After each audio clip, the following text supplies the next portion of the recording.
A bunch of the boys were whooping it up in the Malamute saloon. The kid that handles the music box was hitting a jag-time tune. Back of the bar in a solo game sat Dangerous Dan McGrew, and watching his luck was his light of love, the lady that's known as Louse. When out of the night, which was 50 below, and into the din of the glare, there stumbled a miner fresh from the creek, dog dirty and loaded for bear. He looked like a man with a foot in the grave, and scarcely the strength of a louse. Yet he tilted a poke of dust on the bar, and he called for drink for the house. There was none could place the stranger's face, though we searched ourselves for a clue. But we drank his health, and the last to drink was Dangerous Dan McGrew. There's men that somehow just grip your eyes and hold them hard like a spell.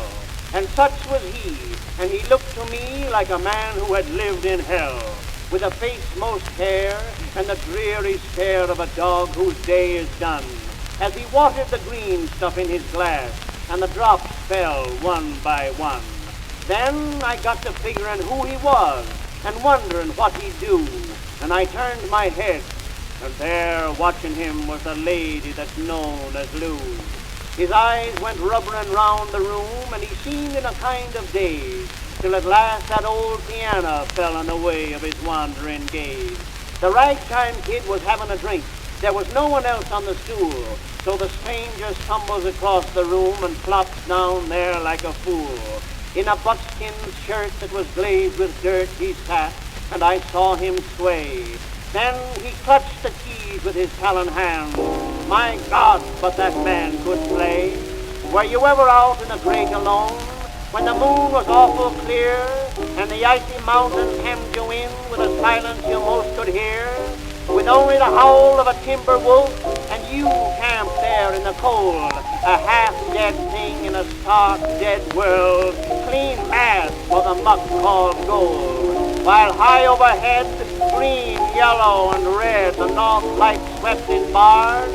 Then you've a hunch what the music meant, hunger and night and the stars, and hunger not of the belly kind that's banished with bacon and beans, but the gnawing hunger of lonely men for a home and all that it means, for a fireside far from the cares that are, four walls and a roof above, but oh, so crammed full of cozy joy, and crowned with a woman's love, a woman dearer than all the world, and true as heaven is true.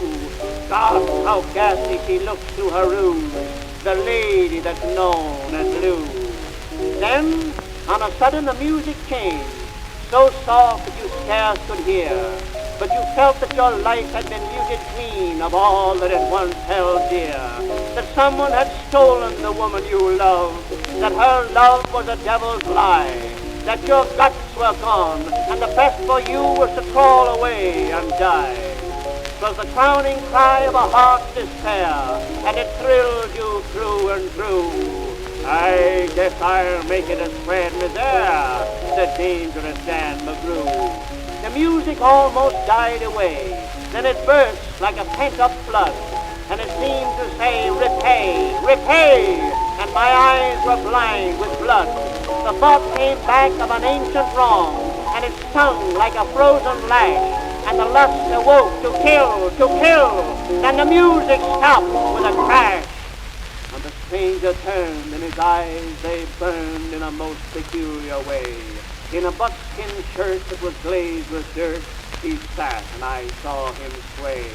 Then his lips went in a kind of grin, and he spoke, and his voice was calm. And boys, says he, you don't know me, and none of you care a damn. But I want to state, and my words are straight, and I'll bet my poke they're true, that one of you is a hound of hell, and that one is Dan McGrew. Then I ducked my head, and the lights went out, and two guns blazed in the dark, and a woman screamed, and the lights went up, and two men lay stiff and stark. Pitched on his head, and pumped full of lead, was Dangerous Dan McGrew, while the man from the creek lay clutched to the breast of the lady that's known as Louse. These are the simple facts of the case, and I guess I ought to know. They say that the stranger was crazed with a hooch, and I'm not denying it's so. I'm not so wise as the lawyer guys, but strictly between us two, the woman that kissed him and pinched his poke was the lady that's known as Lou.